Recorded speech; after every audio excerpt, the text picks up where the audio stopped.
yang saya cintai Bapak dan Ibu Guru semua. Puja dan puji syukur kita haturkan kehadirat Allah Subhanahu wa Ta'ala, sehingga pada kesempatan pada pagi ini kita dapat berkumpul di tempat yang insya Allah penuh berkah ini. Amin. Untuk mempersingkat waktu, perkenankan saya untuk membacakan susunan acara. Yang pertama pembukaan, yang kedua adalah sambutan dari Bapak Kepala Sekolah, yang ketiga adalah penyampaian materi tentang budaya positif, yang keempat adalah penutup. Selanjutnya, agar kita semua diberikan kemudahan, mari bersama-sama kita berdoa sesuai dengan kepercayaannya masing-masing. Berdoa di dalam hati, mulai.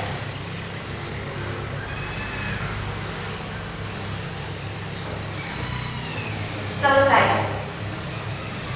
Menginjak kepada acara berikutnya, yaitu sambutan dari Bapak Kepala Sekolah, Bapak Rudi SPD. Kepada beliau waktu dan tempat dipersilahkan. Assalamualaikum warahmatullahi wabarakatuh. Waalaikumsalam warahmatullahi wabarakatuh. Terima kasih bapak-bapak dan ibu-ibu semuanya. Pada kesempatan ini, hari ini, ya, alhamdulillah kita bisa berkumpul dalam keadaan sehat walafiat. Dari awal kita sudah mulai dari tahun pelajaran yang baru. Kebiasaan yang sudah kita peroleh dari kebiasaan yang tahun yang terdahulu, saya harapkan kepada Bapak dan Ibu semuanya agar yang sudah kita capai itu dipertahankan, yang belum mari kita tingkatkan. Oleh karena itu, Bapak dan Ibu semuanya, ini adalah suatu kewajiban kita semua sebagai pendidik yang ada di SD Sukasari ini. Mudah-mudahan segala amal perbuatan kita yang nantinya mendapatkan balasan dari Allah Subhanahu wa Ta'ala kelak di akhir hayat kita. Bapak dan Ibu semuanya, untuk perihal masalah budaya positif untuk di SD kita, mohonlah Bapak dan Ibu semuanya dipertahankan dan ditingkatkan. Seperti halnya setiap hari saya menginginkan untuk sebelum masuk ke sekolah, yaitu kita kebiasaan membaca ayat-ayat suci Al-Quran. Mohon Bapak dan Ibu semuanya selalu mengingatkan kepada anak didik kita. Semoga anak didik kita nanti menjadi orang yang betul-betul menjadi orang yang berguna untuk bangsa dan negara. Kemudian bagi yang belum, nanti kita terapkan untuk di kemudian hari supaya kegiatan kita ini lebih maju lagi. Rupanya dari Bapak tidak akan panjang lebar, cukup sekian. Ditutup. Wassalamualaikum warahmatullahi wabarakatuh. Waalaikumsalam. Terima kasih kepada Bapak Rudi SPD atas segala ucapan, pesan dan kesannya. Semoga dari pesan tersebut dapat memberikan semangat untuk kita semua. Amin, amin, amin ya rabbal alamin. Selanjutnya memasuki acara berikutnya, yaitu pemaparan tentang budaya positif yang akan disampaikan oleh Bapak Tommy Kurniawan SPDGR. Kepada beliau waktu dan tempat dipersilakan. Assalamualaikum warahmatullahi wabarakatuh. Waalaikumsalam. Sebelum kita memulai materi tentang budaya positif di SD Sukasari, alangkah baiknya kita menyanyikan lagu Indonesia Raya dulu. Nah, hadirin sekalian, silakan berdiri.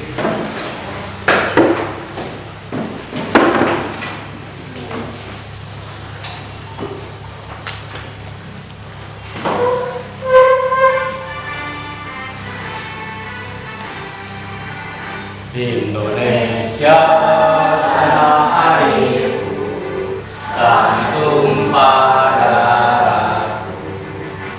Di sanalah aku berdiri, jalan dulu ibuku. Indonesia kebangsaanku, bangsa dan tanah airku. Marilah kita bersatu, Indonesia bersatu. Hiduplah tanahku, hiduplah negeriku, bangsaku, rakyatku semuanya. Bangunlah jiwanya, bangunlah jiwanya untuk Indonesia Raya. Indonesia Raya, merdeka, merdeka, tanahku, negeriku yang ku cinta. Indonesia Raya, merdeka, merdeka, hiduplah Indonesia Raya. Indonesia Raya, merdeka, merdeka, tanahku, negeriku yang ku cinta. Indonesia Raya, merdeka, merdeka, hiduplah Indonesia Raya. Hadirin silakan duduk kembali.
Nah, sekarang kita masuk ke materi budaya positif di SDN Sukasari.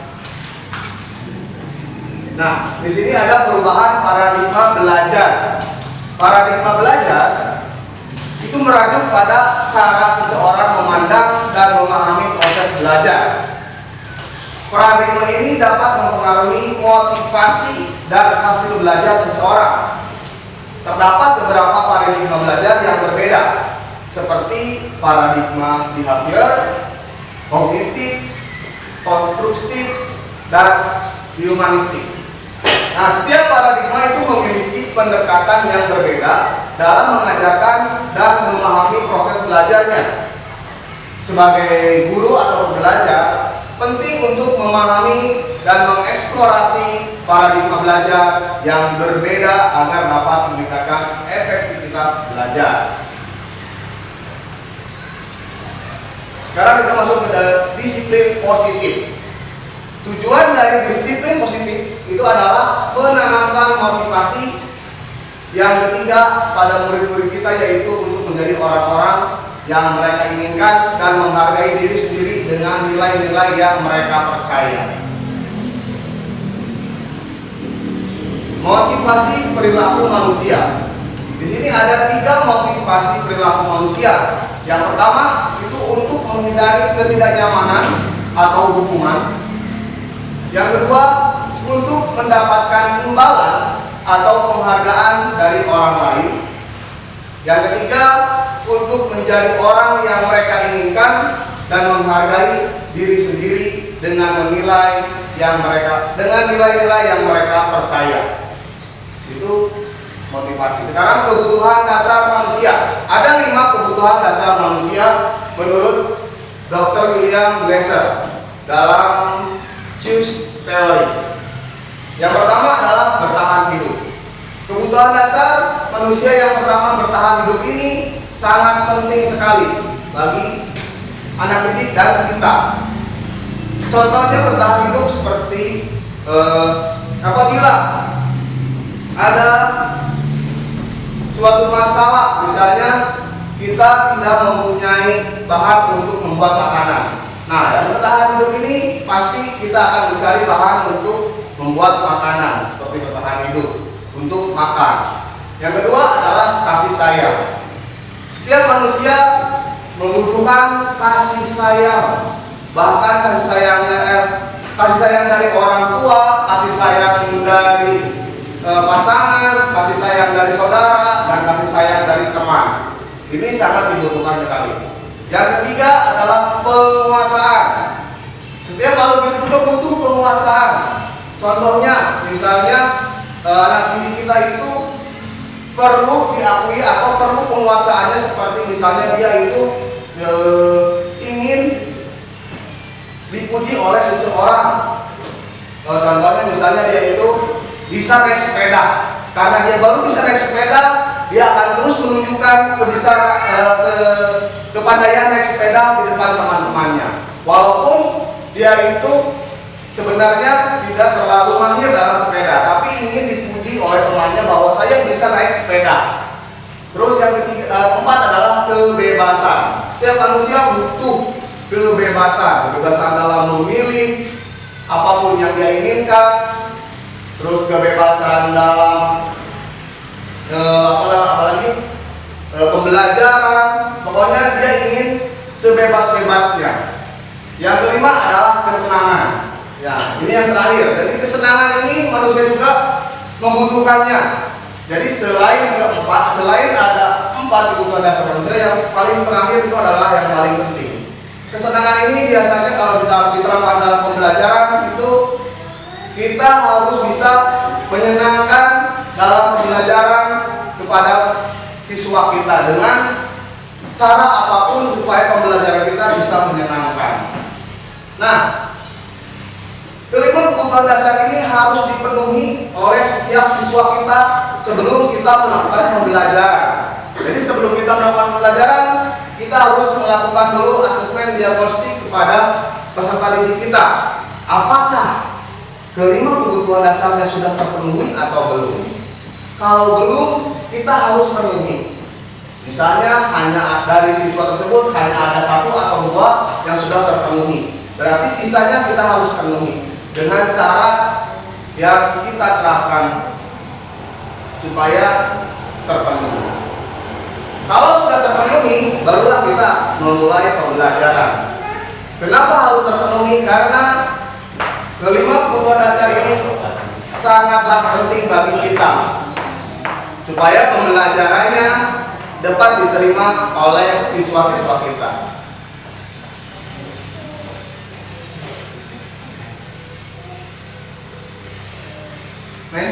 Nah, yang selanjutnya adalah posisi kontrol restitusi. Di sini juga ada 5 posisi kontrol. Ada penghukum, ada pembuat merasa bersalah, ada posisi sebagai teman, ada posisi sebagai pemantau, dan ada posisi sebagai manajer. Biasanya posisi kontrol restitusi ini adalah cara kita untuk menangani suatu masalah pada pembelajaran kita. 5 posisi kontrol ini yang paling baik adalah posisi manajer. Karena di posisi manajer kita bisa memantau, bisa menjadi teman, bisa juga menjadi pembuat merasa bersalah dan penghukum. Nah, untuk menghukum itu sebaiknya dihindari karena posisi penghukum itu tidak akan tidak akan mencari alasan terlebih dahulu pada siswa. Jadi langsung menghukum ke siswa. Misalnya siswa datang terlambat ke sekolah atau ke dalam kelas, langsung dihukum. Itu contoh posisi penghukum. Kalau pembuat merasa bersalah, itu biasanya guru selalu atau temannya selalu mengungkit-ungkit masalah tersebut. Seperti misalnya, kamu datang terlambat pasti akan dimarahi gurumu. Kamu datang terlambat pasti akan dijauhi teman-teman. Jadi dia itu terus memojokkan teman yang bersalah tersebut. Kalau posisi teman, biasanya guru merangkul siswanya untuk mengobrol sebagai teman posisinya. Misalnya, kamu kenapa datang terlambat? Jangan takut. Nah, itu posisi teman. Atau ayo bantulah bapak atau ibu supaya kamu tidak datang terlambat. Kalau posisi memantau, itu guru biasanya memantau dulu siswanya, dilihat dulu kenapa dia datang terlambat, terus bagaimana sikap teman-temannya, bagaimana keadaan di rumahnya, itu sifat posisi pemantau. Dan terakhir posisi manajer, itu semuanya digabungkan. Misalnya kita memanggil dulu siswanya ke suatu ruangan yang tidak ada teman-temannya, dari personal berdua dengan murid. Lalu ditanyakan dulu bagaimana keadaannya sampai ke masalahnya. Dilanjut. Keyakinan kelas. Nah, setelah kita mempelajari posisi kontrol restitusi, kita harus belajar tentang keyakinan kelas. Keyakinan kelas itu bersifat lebih abstrak daripada peraturan yang lebih rinci dan konkret. Keyakinan kelas itu berupa pertanyaan-pertanyaan universal. Pertanyaan keyakinan kelas senantiasa dibuat dalam bentuk positif. Pernyataan keyakinan kelas A senantiasa dibentuk dalam bentuk positif, dibuat dalam bentuk positif. Terus keyakinan kelas hendaknya tidak terlalu banyak sehingga mudah diingat dan dipahami oleh warga kelas. Keyakinan kelas sebenarnya sesuatu yang dapat diterapkan di lingkungan tersebut. Semua warga kelas hendaknya ikut berkontribusi dalam pembuatan keyakinan kelas lewat kegiatan curah pendapat. Dan terakhir adalah bersedia meninjau kembali keyakinan kelas dari waktu ke waktu. Jadi keyakinan kelas ini berbeda dengan peraturan kelas yang sudah kita buat. Keyakinan kelas ini bentuknya harus positif. Jadi jangan ada kata-kata tidak boleh, jangan, seperti itu. Contoh misalnya kita sudah membuat peraturan kelas, misalnya ada jangan membuang sampah sembarangan. Nah, di keyakinan kelas itu kalimatnya bukan jangan lagi, tapi buanglah sampah pada tempatnya. Jadi dalam bentuk positif. Terus keyakinan kelas ini harus kita tinjau setiap kita mau belajar, mau mengajar. Jadi misalnya sekarang sudah membuat keyakinan kelas ada 3. Besok lagi harus ditinjau lagi keyakinan kelasnya. Apakah ada tambahan atau ada pengurangan atau ada yang mau diperbaiki. Seperti itu. Dan keyakinan kelas ini harus didiskusikan dengan siswi Bapak Ibu di kelas. Jadi jangan sampai sepihak kita sudah membuat keyakinan kelas langsung ditempel aja. Jadi harus setiap hari ditinjau kembali keyakinan kelasnya. Makanya keyakinan kelas itu jangan terlalu banyak karena sifatnya universal dari peraturan-peraturan kelas yang sudah kita buat. Lanjut. Nah, sekarang ke segitiga restitusi. Nah, di segitiga restitusi ini berhubungan dengan tadi yang 5 posisi kontrol yang sudah saya terangkan tadi. Berhubungan juga dengan keyakinan kelas. Nah, di segitiga restitusi ini adalah cara seseorang untuk menyelesaikan suatu masalah di dalam kelas. Yang pertama adalah menstabilkan identitas. Yang kedua adalah validasi tindakan yang salah. Yang ketiga adalah menanyakan keyakinan kelas. Nah, posisi 1 sama 3 itu bisa dibalik. Biasanya saya posisi 3 dulu, baru ke posisi validasi tindakan, dan terakhir adalah menstabilkan identitas. Di sini saya sudah membuat contoh segitiga restitusi. Coba. Nah, ini. Coba bisa diklik ya? Ya. Bisa di sini.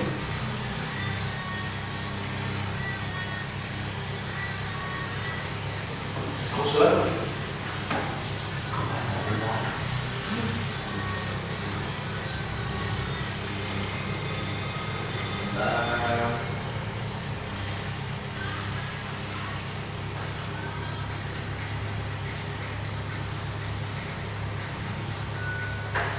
Nah, ini ada contoh skenario segitiga restitusi yang sudah saya buat di dalam kelas. Ini ada ada siswa yang memetak temannya, kemudian dipanggil sama saya. Seharusnya saya memanggilnya itu di luar kelas. Nah, saya di sini menanyakan keyakinan kelas dulu. Terus setelah menanyakan keyakinan kelas dan dijawab oleh siswa tersebut, kemudian saya juga langsung menstabilkan identitas dia dulu. Yang terakhir memvalidasi masalahnya. Nah, jadi dalam segitiga restitusi itu yang membuat yang membuat atau memperselesaikan masalahnya itu harus siswa sendiri. Jadi konsekuensinya itu harus dari siswa, jangan sampai dari kita. Jadi siswa akan mengajukan konsekuensi tentang apa yang dia perbuat. Di sini ada siswa yang bermain handphone di dalam kelas dalam pelajaran. Seperti biasa saya menanyakan keyakinan kelas dulu, lalu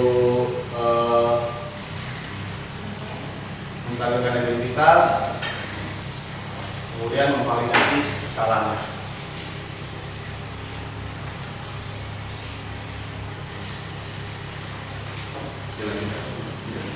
Nah, ini contoh hanya ada dua contoh yang saya lakukan. Halo anak-anak, selamat pagi. Nah, ayo deh pinjem, saya pinjam dulu, tengah pinjam sama baik.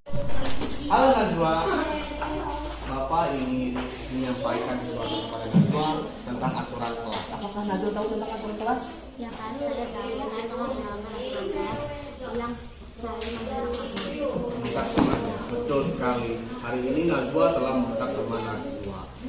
Mari kita cari solusinya. Bagaimana atau apa yang akan Najwa lakukan untuk memperbaiki solusinya?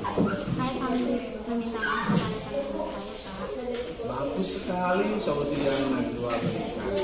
Nah, mulai sekarang Najwa boleh meminta maaf kepada Najwa. Dan untuk selanjutnya, apakah Najwa akan berjanji untuk tidak mengulangi kesalahannya lagi?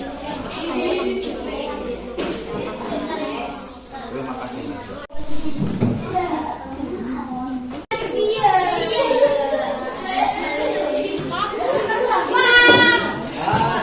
Apa Dan? Halo Jidan, Bapak ingin membahas tentang peraturan sekolah atau peraturan kelas. Apakah Jidan tahu tentang peraturan kelas?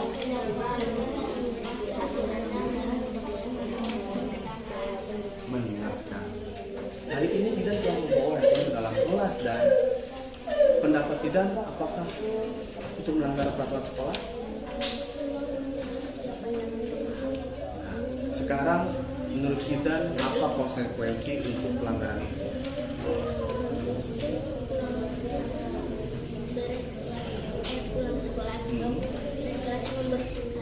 Akan membersihkan kelas setelah pulang sekolah. Bagus sekali. Itu adalah hal terbaik yang Jidan usulkan. Nah, sekarang kita berjanji untuk berkomitmen supaya Jidan tidak melanggar peraturan sekolah lagi. Apakah Jidan berjanji?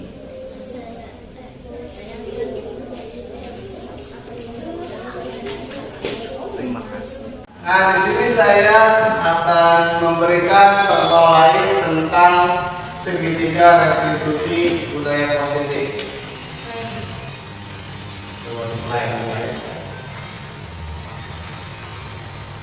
Nah, di sini ada satu orang siswa yang mengambil buku temannya, terus dia berantem.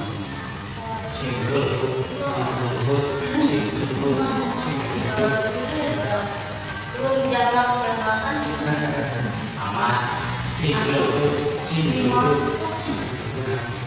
Oh, ada temannya yang mau melerai orang.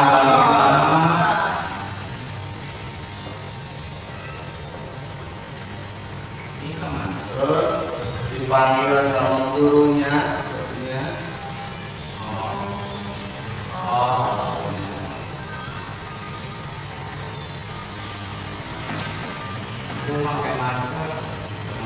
Gurunya Disamakan, Pak. Viral.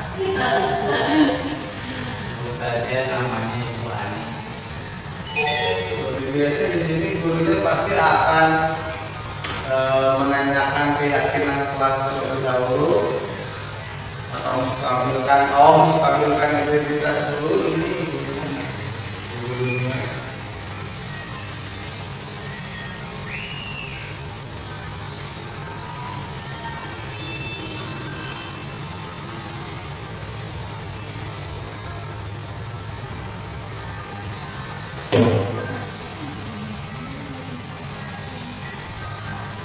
Terus setelah menstabilkan identitas, validasi.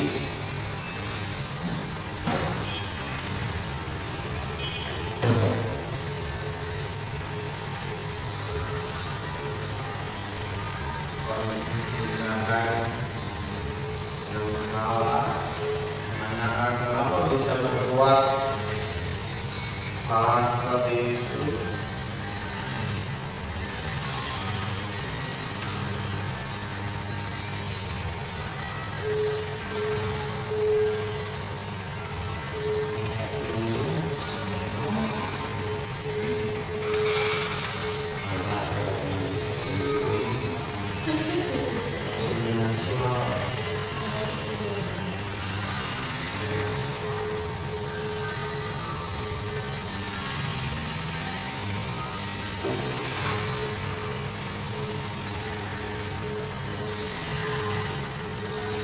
Terus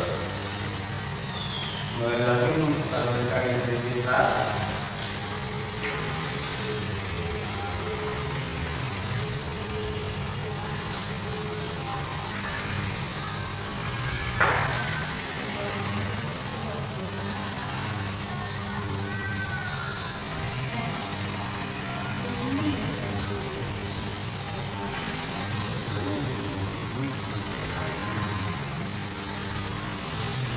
Menanyakan keyakinan kelas juga dan menerapkan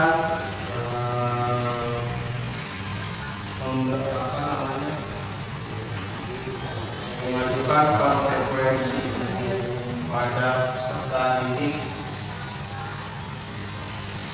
untuk tidak berbuat salah lagi. Tidak ada menanyakan keyakinan kelas.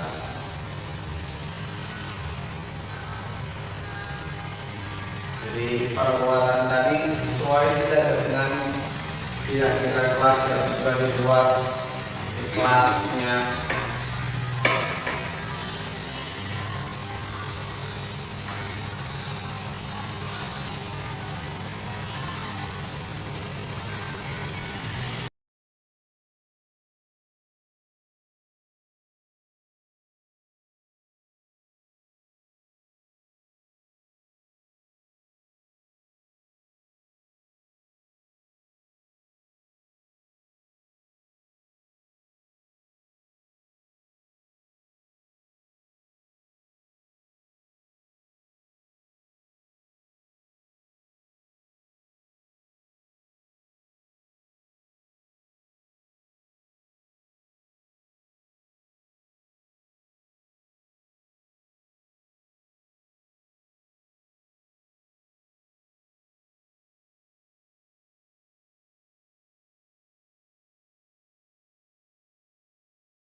Nah, di sini ada contoh lagi tentang segitiga restitusi.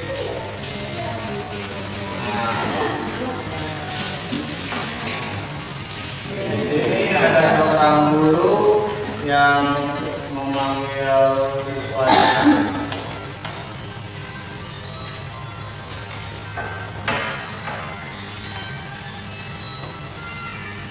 Dan juga PDP akan tujuh.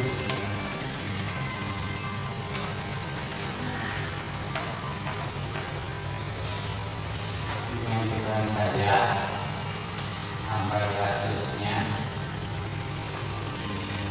penjelasan itu. Nah,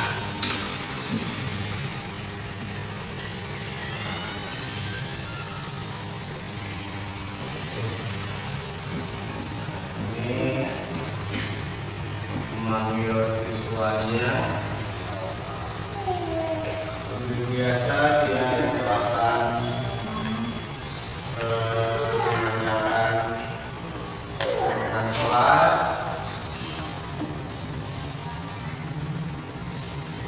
menstabilkan identitas, menstabilkan identitas.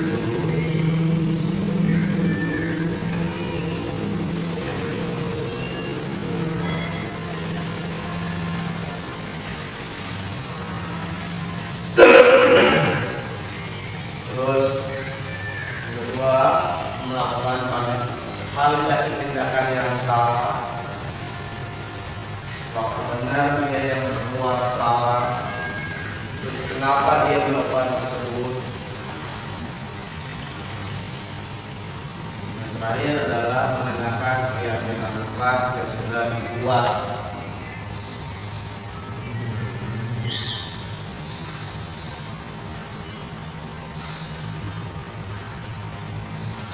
Apakah sesuai tindakan dia itu dengan keyakinan kelasnya atau tidak? Kalau tidak sesuai, maka harus dia itu melakukan konsekuensi terhadap tindakan yang dilakukan.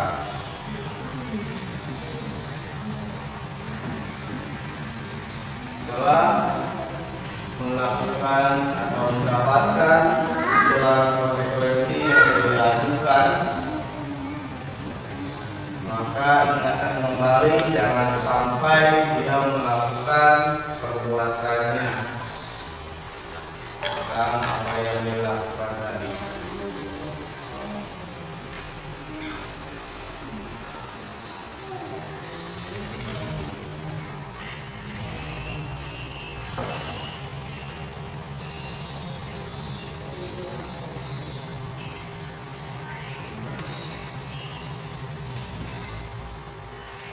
Itu contoh tentang Mario. Jadi ada dua cinta yang tidak mengikat yang tidak mengikuti ekstrakurikuler cinta. Ini pada hari Sabtu kita tidak mengikuti kegiatan pramuka yang merupakan ekstrakurikuler di sekolah. Dia pun tidak memberikan keterangan pada pembina. Cinta. Nah, Oh, isi cinta malah dibahas.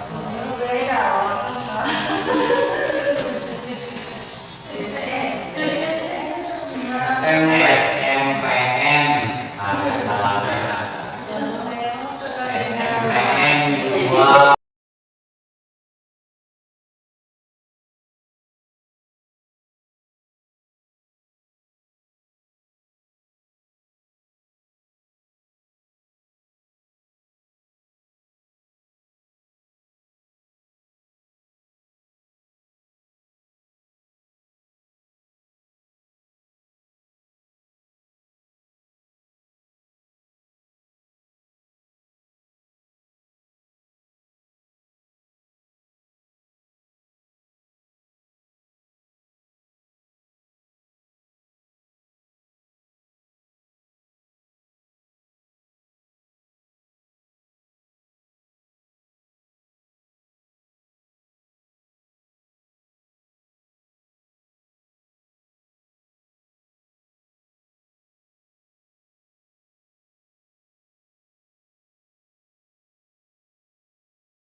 kita akan membahas tentang cara-cara membuat keyakinan kelas. Sebelum kita membuat keyakinan kelas, kita harus tahu latar belakangnya dulu.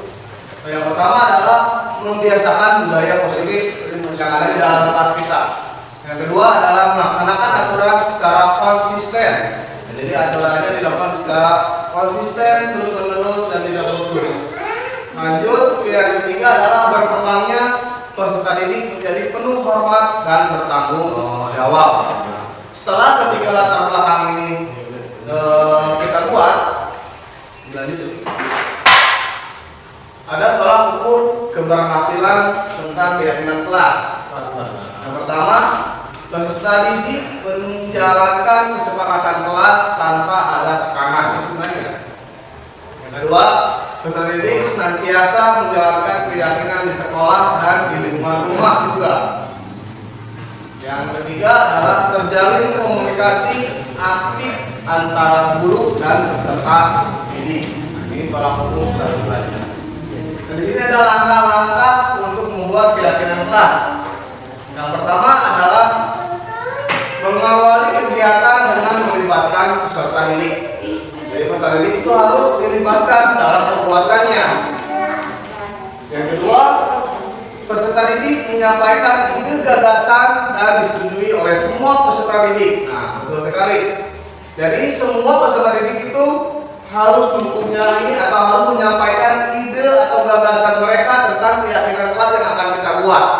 Nah, tetapi ide dan gagasannya itu harus disetujui oleh semuanya, jangan sepihak. Dan kalau idenya tidak disetujui, itu harus bisa menerima dengan lapang dada.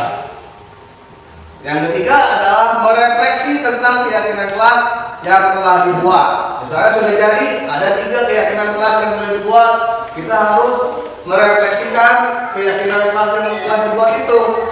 Apakah sudah sesuai atau mau ditambahkan kembali. Yang terakhir adalah membuat poster keyakinan kelas. Nah, setelah terbuat keyakinan kelas, bisa dibuatkan poster oleh peserta didik. Nanti ditempelkan di dinding kelas. Tetapi kalau kita membuat poster, pasti setiap hari posternya itu akan berubah-ubah. Bisa bertambah, bisa berkurang, atau bisa tetap saja. Nah, itu untuk langkah-langkah pembuatan keyakinan kelas. Dah.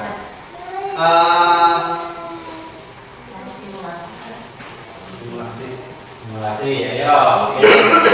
Bikin semangat. Kita akan simulasikan tentang membuat keyakinan kelas. Misalnya saya sebagai guru, Bapak Ibu di sini sebagai siswa di dalam kelas. Misalnya Bapak Ibu ini siswa kelas 6. Pertama saya akan mengawali dulu anak-anak. Sekarang kita akan membuat keyakinan kelas. Nah, keyakinan kelas ini sifatnya adalah universal atau keseluruhan dari peraturan yang kelas yang sudah ada. Apakah keyakinan kelasnya akan kita buat sesuai dengan peraturan kelas atau hanya sedikit saja tapi mencakup dari peraturan kelas? Ada ide tidak untuk membuat ada ide tidak kalian tentang keyakinan kelas ini? Misalnya idenya membuang sampah ke tempatnya, atau menghargai teman dan guru. Apakah ada ide lain tentang keyakinan kelas yang ingin disampaikan oleh kalian? Kamu memakai seragam, Memakai seragam yang rapi bisa. Jadi misalnya, apakah kalian setuju memakai seragam yang rapi masuk ke dalam keyakinan kelas kita? Setuju. Nah, jadi yang pertama adalah memakai seragam rapi. Terus yang kedua, menjaga kebersihan. Nah, menjaga kebersihan ini itu berarti di dalam kelas itu harus bersih. Apakah kalian setuju menjaga kebersihan di dalam kelas? Setuju. Setuju. Berarti yang Nah, yang ketiga.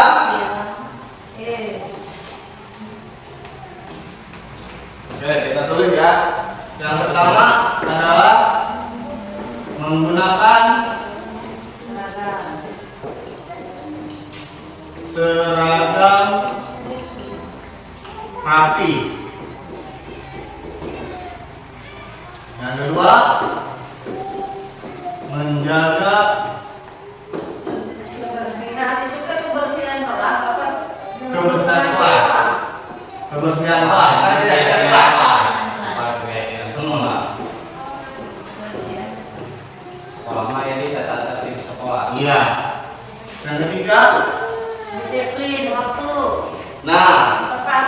Datang tepat waktu. datang tepat waktu. Bisa. Yang telat membersihin WC, Pak. Yang telah bersih WC. Datang tepat waktu. Apakah tiga cukup atau ada tambahan lagi? Tidak boleh libur saat belajar. Oh, jangan. Nah, yang tidak boleh. Berarti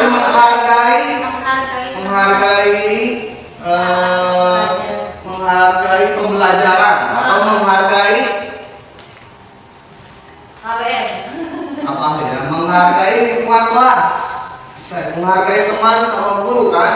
Intinya gitu, menghargai. Berarti empat, menghargai. Menghargai proses belajar. Nah, proses belajar.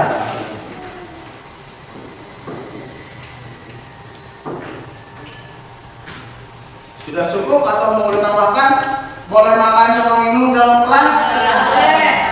Jadi kata-katanya Tidak kalau pakai tidak. Menjaga kebersihan kelas. Menjaga kebersihan. Maju menjaga kebersihan kelas. Ada lagi? Dan cukup. Cukup. Menghormati guru bisa. Menghargai dan menghormati. Ini bisa. Menghormati guru dan teman. Menghargai dan menghormati proses belajar. Nah, jadi proses belajar, saat belajar kalian itu harus menghargai dan menghormati. Ada lagi? Atau cukup? Kerjakan tugas dengan tepat waktu bisa. Nah, kerjakan tugas. Apakah kalian setuju mengerjakan tugas dengan tepat waktu? Ya, setuju. Setuju. Jadi mengerjakan tugas dengan tepat waktu.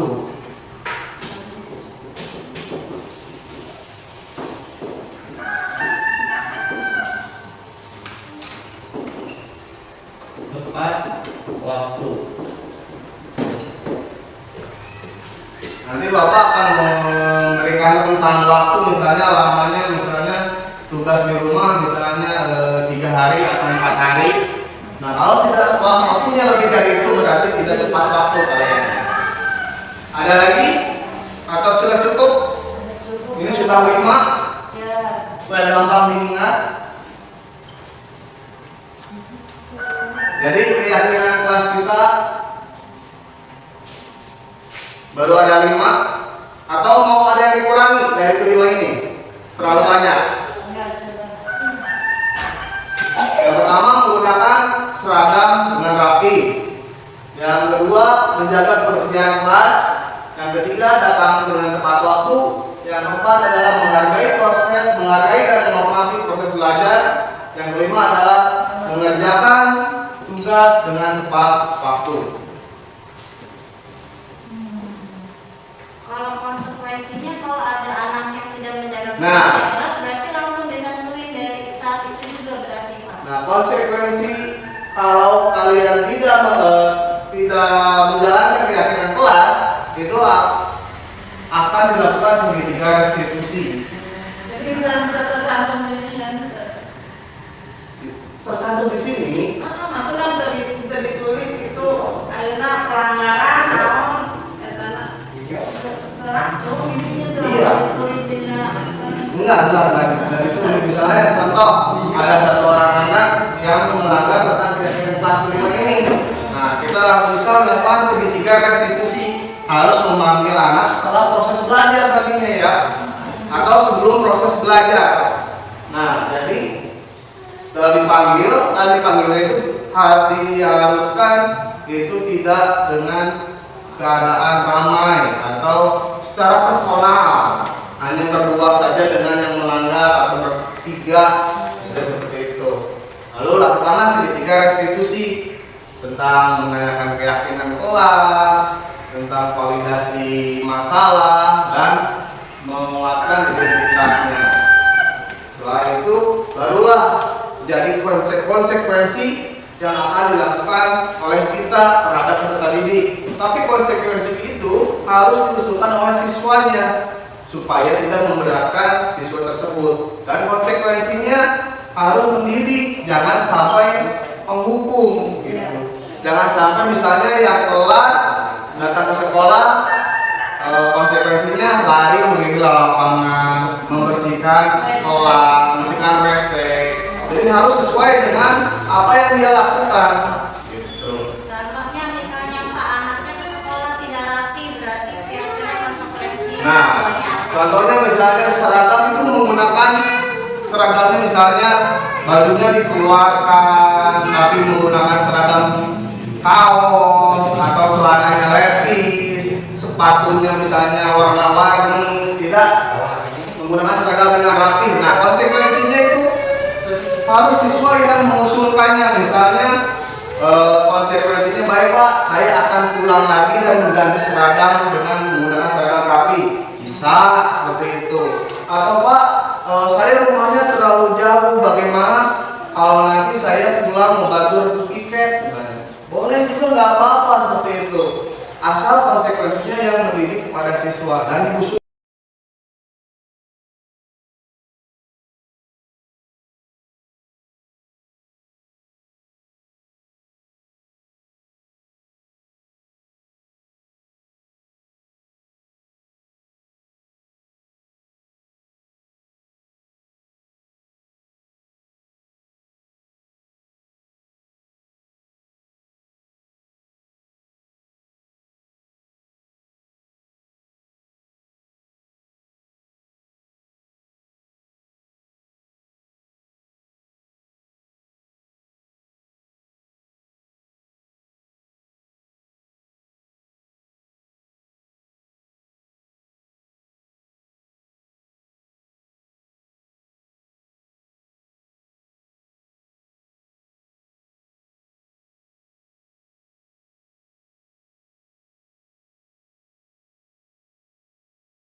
Sok, kayak yang di cut ku patomi ya. Dari kamu mulai. Kurang nanti kan di luar paling di. Oke, terima kasih sudah mengikuti atau mendengarkan tentang materi budaya positif yang sudah saya tadi terangkan, dan juga mohon maaf apabila ada salah dari perkataan saya yang menyinggung. Assalamualaikum warahmatullahi wabarakatuh. Waalaikumsalam warahmatullahi wabarakatuh. Terima kasih diucapkan kepada Bapak Tommy Kurniawan, PDGR, yang telah memaparkan tentang budaya positif dengan sangat terbaik. Sampailah kita pada penghujung acara pada kegiatan ini. Mari kita tutup acara pada hari ini dengan mengucapkan hamdalah secara bersama-sama. Alhamdulillah. Saya mohon maaf yang sebesar-besarnya apabila ada kesalahan. Wabillahi taufiq wal hidayah. Wassalamualaikum warahmatullahi wabarakatuh. Waalaikumsalam.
Assalamualaikum warahmatullahi wabarakatuh. Saya Diki Sofwan Subagja, salah satu guru di SDN Sukasari. Saya mengampu mata pelajaran pendidikan jasmani. Di sini saya akan memberikan feedback terhadap calon guru penggerak angkatan 8 Bapak Tommy Kurniawan. Nah, dalam hal penguatan positif di sekolah yang telah Bapak Tommy lakukan, menurut saya itu sudah sangat baik, berjalan dengan baik sehingga anak-anak bisa belajar lebih baik dan mampu memberikan pengaruh yang lebih positif di kehidupannya sehari-hari, mulai dari kedisiplinan yang diterapkan oleh Pak Tommy dengan program-program dari Pak Tommy, kemudian anak-anak bisa belajar dengan lebih efektif dengan model-model pembelajaran serta strategi pembelajaran yang lebih positif dari Pak Tommy yang diberikan kepada anak-anaknya, sehingga membuat anak-anak lebih senang dan lebih termotivasi dalam belajar sehingga menimbulkan hal yang positif terhadap anak dalam belajar. Begitupun dengan pembiasaan-pembiasaan yang lain, mulai dari selalu menjaga kebersihan, kemudian selalu melakukan piket dengan secara terjadwal. Itu merupakan sebuah terobosan-terobosan yang menjadi hal positif untuk anak, sehingga anak mampu menjaga kebersihan di lingkungannya, tidak hanya di sekolah, akan tetapi di rumahnya mereka bisa membantu membersihkan rumah, membantu mamahnya atau bapaknya membersihkan rumah, kemudian di lingkungan sekitar rumahnya juga anak-anak bisa membantu menjaga kebersihan lingkungannya. Mungkin itu yang bisa saya sampaikan terkait feedback Pak Tommy dalam melaksanakan programnya terkait pengaruh kegiatan positif. Nah, kesimpulannya yaitu